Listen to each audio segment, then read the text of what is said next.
அதெல்லாம் அந்த பீம் வேடிக்கை பார்த்தானுங்க, பாலைவனம் ஆயிட்டாலும் வேடிக்கை பார்க்கறானுங்க. வேற வேலையே இல்லை இவனுக்கு. அண்ணே தண்ணி எவ்வளோ?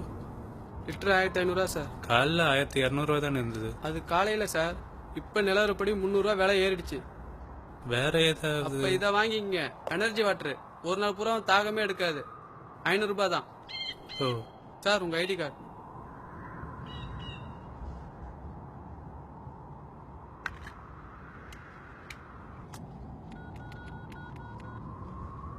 சார் நீங்க 1 லிட்டர் தண்ணி வாங்கிட்டீங்க. ஒரு நாளைக்கு 1.5 லிட்டர் வரைக்கும் குடிக்கலாமே. இல்ல சார், இன்னையில இருந்து கவர்மெண்ட் ஆர்டர் படி ஒரு ஆளுக்கு 1 லிட்டர் தான் தண்ணி. ரொம்ப தாகமா இருக்கு பாஸ். சாரி சார், கொடுத்தா என் லைசன்ஸ் கேன்சல் ஆயிடும். உங்க கார்டு சார். Sorry sir.